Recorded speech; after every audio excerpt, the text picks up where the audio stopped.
Welcome to my channel. ఈరోజు మనం fish curry తయారు చేసుకుందామండి. చాలా సింపుల్గా టేస్ట్గా తయారు చేసుకుందాం. చాలాసార్లు పులుసు చేసా, ఫ్రై చేసా, కానీ ఈసారి కర్రీ తయారు చేసుకుందామండి. ఎక్కువ మా ఇంట్లో కర్రీస్ ఎక్కువ తినరు, కానీ ఈసారి కర్రీ చేయమంటే చేశానండి. ఫస్ట్ అయితే నేను మిక్సీ జార్ తీసుకొని అందులో మనము జీలకర్ర వేసుకోవాలి, ధనియాలు వేసుకోవాలి, వెల్లుల్లిపాయ, అల్లం, ఆనియన్స్ పేస్ట్ చేసి పక్కన పెట్టుకోవాలండి. మళ్ళీ మనం అయితే ప్యాన్ పెట్టుకొని అందులో మనం ఫిష్ అయితే ఫ్రై చేసుకోవాలి. నేను ఆల్రెడీ ఉప్పు, పసుపు, కారం వేసి మ్యాగ్నేషన్ చేసి పెట్టుకున్నాను.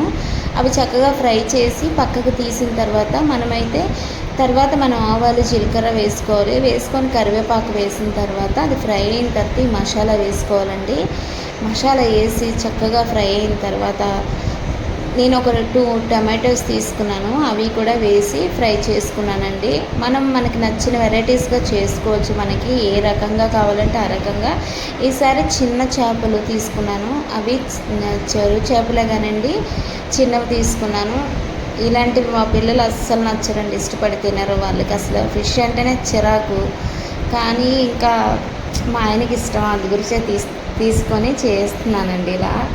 అయితే చక్కగా అది ఫ్రై అయిన తర్వాత మనం టమాటా కూడా పేస్ట్ చేసి పెట్టుకున్నాం కదా, అది కూడా వేసుకోవాలి. దాంట్లో ఉప్పు, పసుపు, కారం కూడా వేసుకోవాలి. ఫ్రై అయిన తర్వాత చక్కగా దీంట్లోనే మనం పులుసు వేసుకుంటాం. పులుసు అయితే కర్రీ అనుకోండి, మామూలు వాటర్ వేసుకోవచ్చు. వాటర్ వేసుకొని చక్కగా మనం ఫిష్ మసాలా ఉంటే వేసుకోవచ్చు. ఆల్రెడీ నేను అన్నీ వేసి పేస్ట్ చేసుకున్నాను కనుక నేను ఏం వేయట్లేదండి. ఇంతేనండి, సింపుల్గా మనం తయారు చేసుకోవచ్చు. అప్పుడప్పుడు ఎప్పుడు పులుసులు, ఫ్రైలు కాకుండా ఇలా కర్రీ కూడా ట్రై చేయండి, చాలా బాగా వచ్చింది.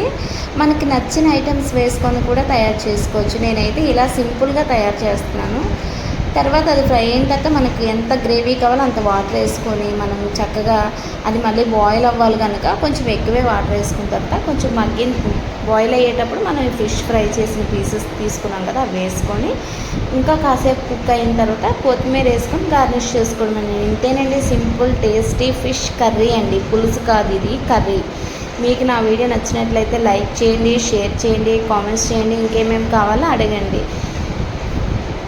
చూడండి, ఇంతేనండి సింపుల్ కర్రీ, ఫిష్ కర్రీ. నేను ఏమేమో అనుకున్నాను, అసలు ఇంట్లోనే ఎవరు తినరండి, మా ఆయన తింటారు అంతే కర్రీ.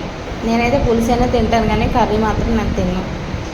కానీ చాలా ముళ్ళులు ఉన్నాయి అందులో, చూసుకొని మనం చేసుకోవాలండి. ఇంతేనండి, మీకు నచ్చినట్లయితే లైక్ చేయండి. Thank you.